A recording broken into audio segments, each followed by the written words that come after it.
Hey guys, it's Cammy, aka A Real Six Pointer. This is my first YouTube video. We're going to be doing a quick rundown of the Scottish Cup quarter-final games in about 5 minutes. Let's go. Let's start on Friday. Falkirk 2, Dundee United 1. Falkirk's dream return to the top of the Scottish football pyramid continues with a narrow victory at a sold-out Falkirk Stadium. First of all, what a crowd. Great away support by Dundee United.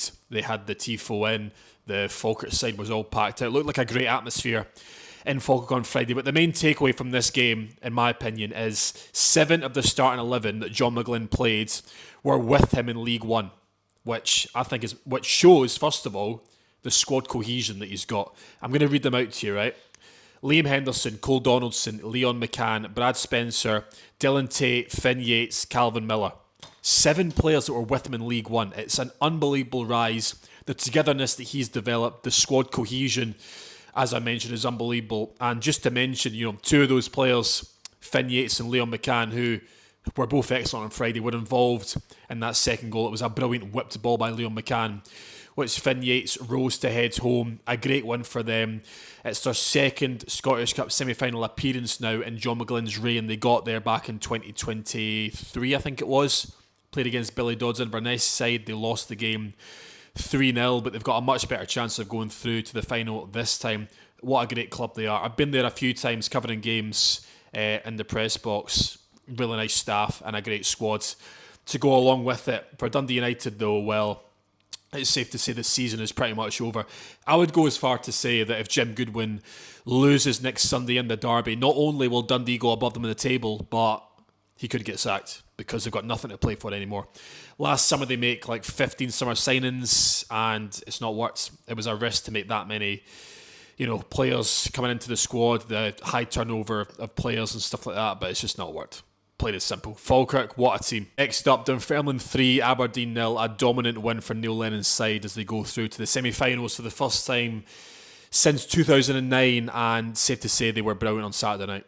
Absolutely brilliant. They start the game so well. Neil Lennon has won 4 Scottish Cups as manager, and you could feel the passion that he had put through to his players on Saturday night, the exact same as they did against Hibs earlier in the competition. They're a very young squad. They're ahead of time. I think they will eventually get back to the top flight. Dunfermline are a bit of a sleeping giant in Scottish football. They regularly attract, 7,000-8,000 to their games every weekend.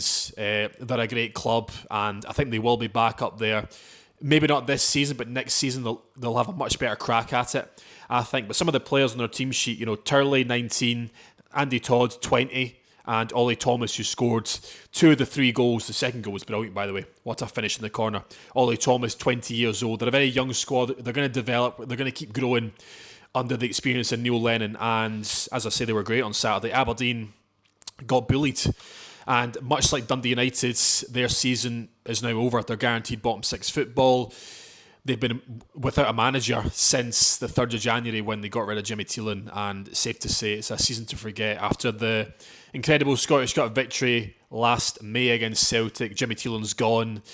The discourse between the fans and the players has arisen once again. Really poor season for Aberdeen. Bullied, and just as Peter Leven said after the game, atrocious. Celtic versus Rangers. First of all, I'm not going to talk about the full-time stuff. It was embarrassing. But in terms of on the pitch, a good old-fashioned derby. The fact that they had the game last Sunday with the league and the way that ended with the fights on the pitch, I think that helped the game because the players brought so much fire and passion into this match. It was a proper old-fashioned derby. As I say, both sides gave everything. But the main takeaway is, well, number one, that is as good a chance as Rangers are going to have to win the Scottish Cup for many a year, because that Celtic team sheet, when I saw it come in, I was shocked that Cal McGregor was missing. There was nothing out in the press about an injury, but obviously he was struggling with something. He is, mate, that first half especially, you could see what a big miss Cal McGregor was to that Celtic side. He keeps them ticking over, but without him, they looked lost. Rangers got off to a flyer last Sunday, 2 brilliant goals by Tremete, but 24 shots on goal, 6 on target. They were wasteful against a very weak Celtic team. They couldn't get the job done. Danny Rowell has done a brilliant job at getting them back in this title race, but I watched them away at Hibs at the start of February. They drew nothing each, didn't do enough to win the game. Motherwell against Rangers, 1 each, didn't do enough to win the game, and that is the cherry on top of the cake. That is a brilliant chance to win a big game, and they couldn't do it. But for Celtic, it's all about their defence. Trusty, one of his best performances in a Celtic jersey. Scales was a rock at left back. Benjamin Arthur lasted an hour but did very, very well. And Sinisalo, although he didn't have much to do in the game, I thought he was always there. He was commanding his box and did a very, very good job. Celtic go through. On penalties, as I say, the full-time scenes were poor, but fair play to those Celtic penalty takers from Oxlade-Chamberlain through to Kvanchara.